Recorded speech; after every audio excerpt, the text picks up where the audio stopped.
There is new CBS News polling, and I mean brand new CBS News polling on the New York City mayoral race, and it shows Zohran Mamdani is leading with a comfortable margin, enjoying support, from 43% of likely voters, according to our survey. More than one-third of voters have identified the cost of living as the most important issue in the election. 62% of these voters, support Mamdani. I want to bring in our reporter panel. Julia Manchester is a national political reporter for The Hill, and Tom LoBianco is co-founder and editor of 24 Site News.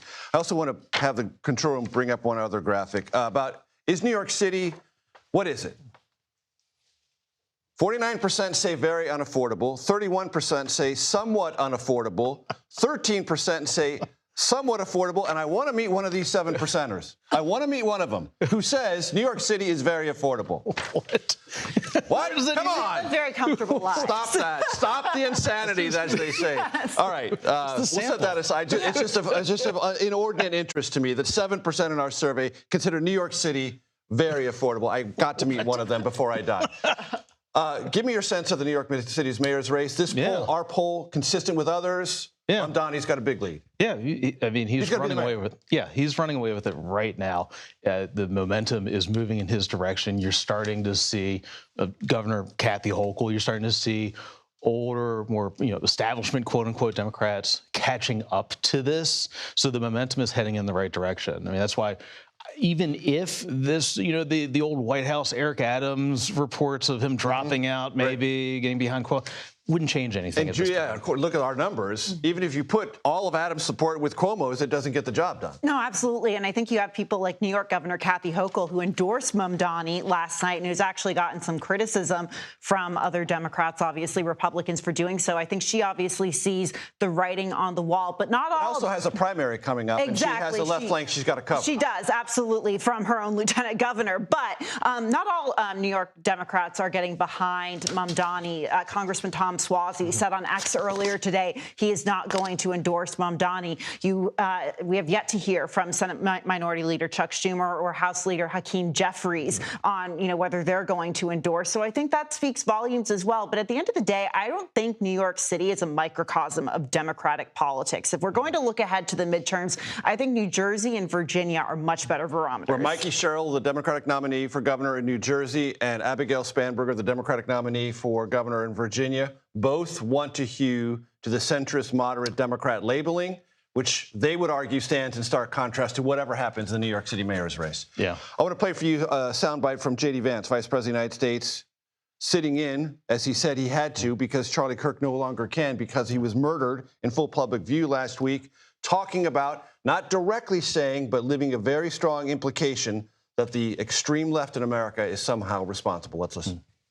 We have to talk about this incredibly destructive movement of left-wing extremism that has grown up over the last few years, and I believe is part of the reason why Charlie was killed by an assassin's bullet.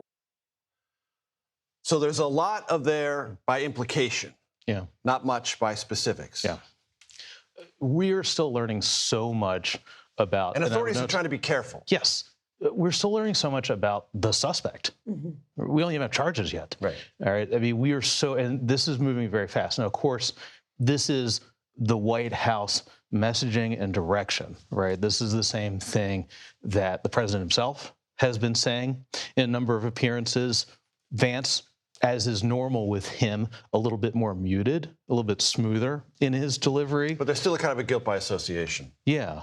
And that's their direction of it. We don't have details yet. Right. And frankly, the more that we learn, the more confusing it is at this moment. Exactly. And Julia, quite apart from what is or isn't, or how the implications are being hashed out on social media furiously, we know, and constantly, relentlessly, there's a practical effect that is going on, and you've been reporting about this, on the decisions and methods that members of Congress are using going forward to engage in debate, engage with their constituents, but try to maintain some perimeter of security. Yeah, not only members of Congress, but just political candidates in general. And there is that question about what does security look like? Are people, not only candidates, but are volunteers able to go out and door knock? Are they all able to take part in these very open air, large events? But another question is, Does something like this, and even though Charlie Kirk was not a candidate, but if you're someone who's thinking about maybe running for office and you see what happened to Charlie Kirk, that's got to weigh pretty heavily. I was actually chatting with one GOP operative who said,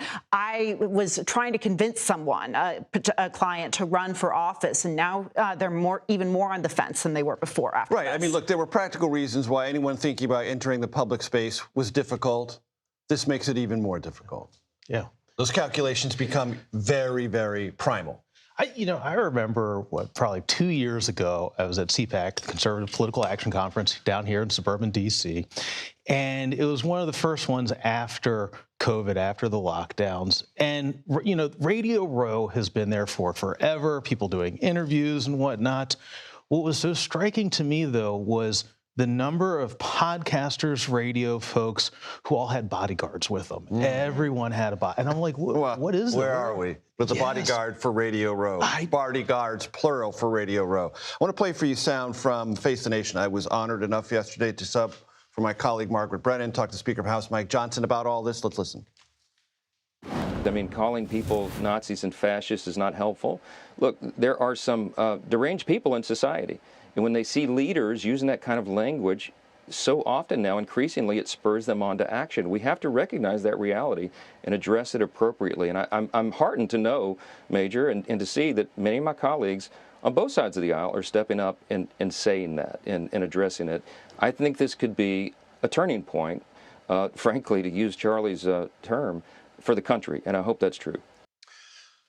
Fascists, Nazis, communists, lunatics. I mean, everyone can find examples on both sides where Republicans and Democrats have used very incendiary, intentionally divisive language. And if all we want to do is remember those things other people have said, we're going to stay in the snare. And we've seen the consequences on both sides of the aisle. I mean, this past week or so, there's been a lot of, only this side has been the victim of violence, et cetera, but we've seen it on both sides. And I think, oftentimes after these tragic events or these attempted assassinations, we hear everyone say, let's turn down the temperature. Well, it's like a vicious cycle. We end up calling for it again. Julia Manchester, Tom LoBianco, thanks for coming in. I want to remind you the candy does not eat itself, so take care of it, all right?